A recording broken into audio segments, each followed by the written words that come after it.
We have all heard of the Midas touch, be it from myth, other writings, or the song Goldfinger. It is the ability to become rich with just one touch, and a lot of people have wished for such a power. But not many actually know the myth or how this phrase became popular, and the devastating consequences this had for King Midas. Welcome to the Mythology Manifest. I hope you enjoy this video on the myth of King Midas. So, Midas was the king of the Greek country Phrygia. He was one of the most powerful, respected, and rich kings in many myths and legends. He lived in luxury in a great palace with his loving wife Dionysus and his daughter, the Princess Marigold, which is quite an ironic name when you hear the rest of the myth.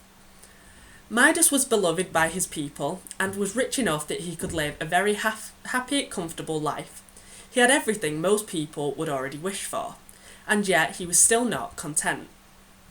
Midas believed that his happiness in life was measured by the gold that he owned. He was incredibly rapacious, and his avarice was such that he would spend his days counting his coins in his palace, and in some tellings of the myth, he tried to balance golden objects on his body as a way to bathe in them. Money, gold, and wealth were his obsessions. On one particular day, the god of wine and festivities Dionysus and the half-man, half-goat satyr Silenus passed through the kingdom of Phrygia. Dionysus passed through easily, but Silenus got distracted and delayed, and he went to sleep in the rose gardens surrounding Midas's palace. After a while, Midas stumbled upon the sleeping satyr and woke him. The king recognised the half-man, half-goat instantly as a follower of the god of wine, and so invited him to stay in the palace for a few days, which Silenus did. And then Midas took Silenus to find Dionysus. When they found the god of festivities, he was very happy with Midas and his kindness towards his follower, and promised he would grant Midas any one wish that he wanted. Midas hardly took a moment to think about his wish, or the wording of it, and told the god that he wished that everything he touched would turn to gold immediately. Midas thought that this was a very intelligent wish, as he measured happiness in gold, and now he could have all the gold he desired.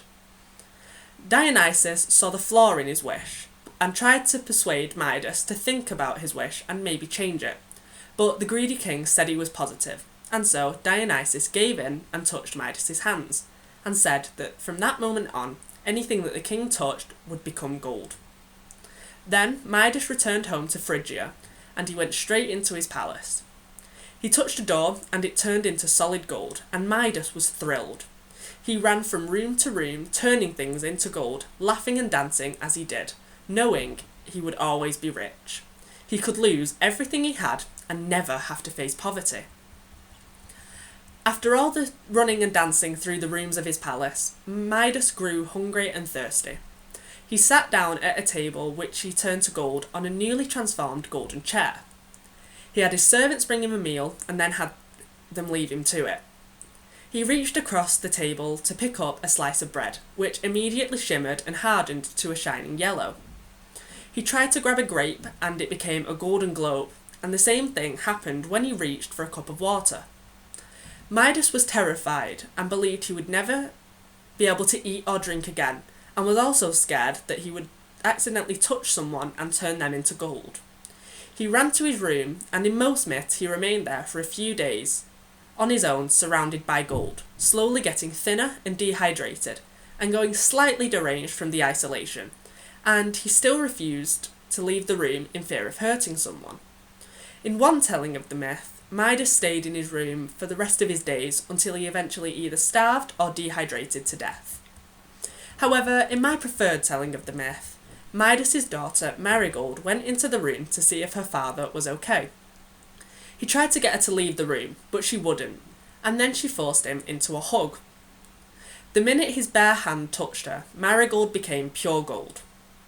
Midas cried out in despair and prayed to Dionysus to take this curse from him. The god appeared before him and saw that the entire room was golden, and then he saw Midas hugging the golden statue that was in fact his daughter. Midas looked up and saw the god before him, and begged him once again to take his power. Out of pity, Dionysus agreed and told him to go and wash his hands in the river Pactolus, and place his daughter's statue in the same river as well.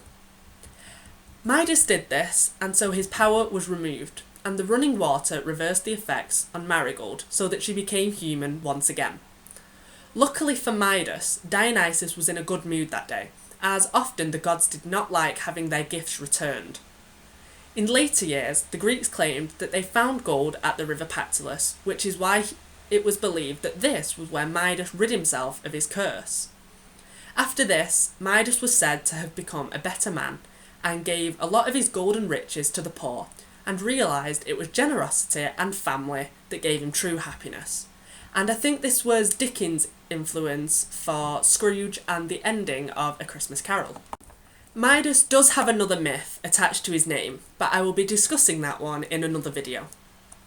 If you were offered one wish by a god, what would it be? Let me know in the comments down below or on Twitter. I hope you enjoyed this video. If you did, please like, comment or subscribe. You could also follow this channel's Twitter, which I have left a link to in the description. Let's keep classics alive. I will see you next time on the Mythology Manifest.